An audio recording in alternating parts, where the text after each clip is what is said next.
नमस्कार दोस्तों, स्वागत है आपका द जलेबी में। दोस्तों आज के इस महत्वपूर्ण वीडियो में मैं आपको बताने वाला हूं कि आखिर में दोस्तों तिल्ली यदि बढ़ जाए, जी हां, स्प्लीन साइज जिसे इंग्लिश में बोलते हैं और हिंदी में तिल्ली बोलते हैं, अगर आपके शरीर में तिल्ली बढ़ जाए तो आपको क्या सावधानियां बरतनी चाहिए और किस तरीके से इसको रिड्यूस करना चाहिए और क्या इसका शरीर के ऊपर कोई दुष्प्रभाव भी है। जी हाँ दोस्तों, बहुत सारे लोग ऐसे हैं जिनका मोटापा जब बढ़ने लगता है, कोई फिजिकल एक्टिविटी नहीं करते हैं, तो उनके शरीर में जो स्प्लीन साइज होता है ये माइल्डली लार्ज हो जाता है या थोड़ा बहुत बढ़ जाता है और कई बार ये ज़्यादा भी बढ़ जाता है। तो दोस्तों डॉक्टर के पास जब जाते हैं या किसी भी इस तरह के जो एलोपैथिक डॉक्टर होते हैं उनके पास जब जाते हैं तो वो इसे बहुत ही सामान्य तरह से लेते हैं। वो बोलते हैं कि अरे ऐसा तो कुछ भी नहीं है, इससे ज़्यादा कोई फ़र्क नहीं पड़ेगा, थोड़ा बहुत आप वर्कआउट करिए, थोड़ा बहुत आप एक्सरसाइज करिए, ऐसा बताते हैं।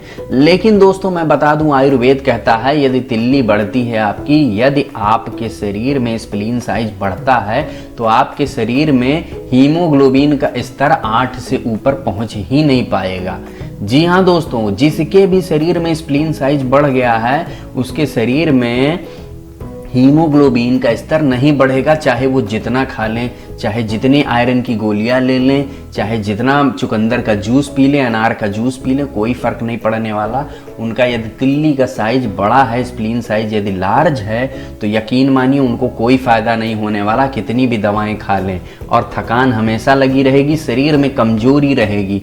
तो दोस्तों मैं आज आपको बताऊंगा बिल्कुल बहुत ही जोरदार तरीका जिससे आपकी जो तिल्ली है वो समाप्त हो जाएगी। मतलब कहने का ये आशा है कि जो तिल्ली का जो साइज है वो नॉर्मल हो जाएगा और आपके शरीर में हीमोग्लोबिन का स्तर भी अच्छा खासा बढ़ने लगेगा। तो दोस्तों इसके लिए आपको करना क्या होगा? करना दोस्तों ये होगा कि आपको प्रतिदिन 3 किलोमीटर पैदल चलना होगा। जी हाँ, प्रतिदिन 3 किलोमीटर यदि आप पैदल चलेंगे तो आपके शरीर में तिल्ली बिल्कुल भी लार्ज नहीं होगी। मात्र 15 दिन के अंदर आपको खुद ब खुद फर्क दिखने लगेगा। इसके साथ साथ दूसरा जो काम आपको करना होगा वो सबसे महत्वपूर्ण है, और वो महत्वपूर्ण कार्य ये है दोस्तों कि आपको दूध को लोहे के कड़ाहे में खौला के पीना होगा।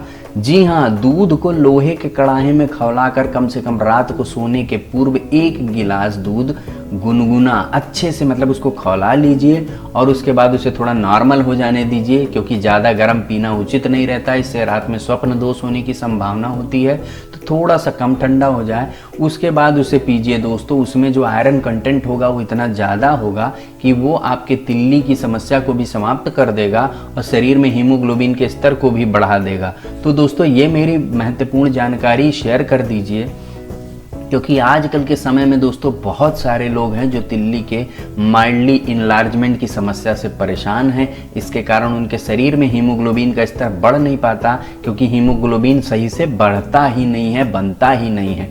तो स्प्लीन साइज जब नॉर्मल रहेगा तभी ये सही हो पाएगा। तो दोस्तों मेरे द्वारा बताई गई इस जानकारी को शेयर करिए, अभी तुरंत करिए जनहित में, ताकि मैक्सिमम लोग इससे फ़ायदा पा सकें। दोस्तों धन्यवाद।